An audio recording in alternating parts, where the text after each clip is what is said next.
అదే RTV app వార్తల్ని క్షణాల్లో చదివే అవకాశం ఉంటుంది. ఒక న్యూస్ పేపర్, ఒక టెలివిజన్ ఛానల్ మీ చేతుల్లో ఎప్పుడూ ఉంటాయి. నెల 24న కేంద్ర గృహ నిర్మాణ పట్టణాభివృద్ధి శాఖ మంత్రి మనోహర్ లాల్ ఖట్టర్, కేంద్ర హోంశాఖ సహాయ మంత్రి బండి సంజయ్, రాష్ట్ర రెవెన్యూ శాఖ గృహ నిర్మాణ శాఖ మంత్రి పొంగులేటి శ్రీనివాస్, అలాగే బీసీ వెల్ఫేర్ అండ్ రవాణా శాఖ మంత్రి పొన్నం ప్రభాకర్లు పలు అభివృద్ధి కార్యక్రమాల్లో పాల్గొన్నారు. ఈ సందర్భంగా కరీంనగర్ జిల్లా కలెక్టర్ పమేలా సత్పతి తీవ్ర మనస్తాపానికి గురైంది. దానికి ప్రధానమైనటువంటి కారణం పొంగులేటి శ్రీనివాస్కి సంబంధించి, ఆ రెవెన్యూ శాఖకు సంబంధించి ఇతర మంత్రులకు సంబంధించినటువంటి గన్మెన్లు, పోలీసులు తోసేశారు. ఒక్కసారి కాదు, 2 సార్లు కాదు, 3 సార్లు తోసేశారు.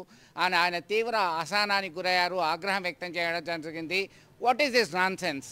కామన్ సెన్స్ లేదా? మీ సిపి ఎక్కడ, ఎస్పీ ఎక్కడ, ఏంటిది అంటే ఆ పక్కనే ఉన్నటువంటి మంత్రి పొన్నం ప్రభాకర్ సైతం 3 సార్లు అనేటువంటి కామెంట్ చేయడం జరిగింది. దీనికి సీరియస్గా రియాక్ట్ అయ్యారు. దీనిపైన నెటిజన్స్ మండిపడుతున్నారు. పమేలా సత్పతి ఒక డైనమిక్ ఆఫీసర్గా పేరు తెచ్చుకుంది. కరెక్టర్ ఏం చేస్తుంది, ప్రోటోకాల్ ఫాలో కావాల్సిందే, తప్పదు. అయితే గతంలో ఉన్నటువంటి ఆమె హిస్టరీని చూస్తే ఖచ్చితంగా నిబద్ధత కలిగినటువంటి ఆఫీసర్ అనేటువంటి పేరుంది.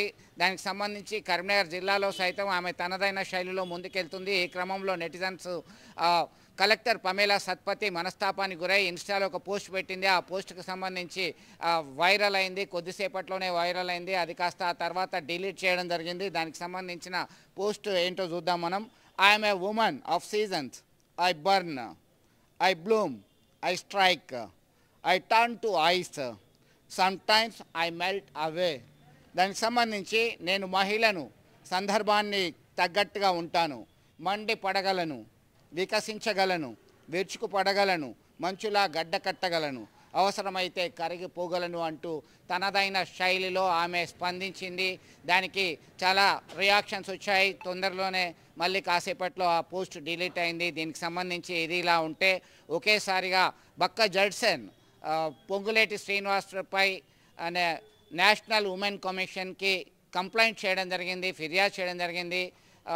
పబ్లిక్లో ఒక మహిళా కలెక్టర్ని ఇంతగా అవమానించాలా, ఆయన పైన చర్యలు తీసుకోవాలి మంత్రి పైన అంటూ ఆయన చేసినటువంటి కంప్లైంట్కి సంబంధించి 201411624852 అనేటువంటి నెంబర్తో పబ్లిక్లీ బిరేటింగ్ అనేటువంటి కాన్సెప్ట్తోనే ఆయన కంప్లైంట్ చేయడం జరిగింది. ఇది కాస్త వైరల్గా మారింది. మొత్తం మీద ఇప్పటికే జిల్లా కలెక్టర్ సైతం దీనిపైన స్పందించి ఉమ్మడి జిల్లాకు సంబంధించిన కరీంనగర్ జిల్లాలో ఆ రోజు విధుల్లో ఉన్నటువంటి అధికారులకి షోకాజ్ నోటీసు ఇవ్వడం జరిగింది. అధికారులు కింది స్థాయి అధికారులు చేయబట్టి నేను మాట పడాల్సింది వచ్చింది అని చెప్పేసి మనస్తాపానికి గురైనటువంటి పరిస్థితిలో 5 అధికారులకి షోకాజ్ నోటీసు ఇవ్వడం జరిగింది. కాస్త చిలికి గాలివానగా మారింది. ప్రభుత్వంలో ఉంటే ఇంత అహంకారంతో పనిచేయాలా, ఇలా మాట్లాడాలా, ఈ మాట్లాడడం తగదు అంటూ మంత్రి పొంగులేటి వ్యాఖ్యలపై విరుచుకుపడుతున్నారు. అయితే వాస్తవంగా ఆయన్ని నెట్టేసింది ఎవరు, ఎట్లా జరిగింది అనేటువంటి కోణంలో సైతం పెద్ద ఎత్తున చర్చ జరుగుతున్నటువంటి పరిస్థితి. మరిన్ని వీడియోస్ కోసం ఛానల్ ని సబ్స్క్రైబ్ చేయండి. లేటెస్ట్ అప్డేట్స్ కోసం వాట్సాప్ ఛానల్ ని ఫాలో చేయండి. అండ్ లింక్ డిస్క్రిప్షన్ లో ఉంది.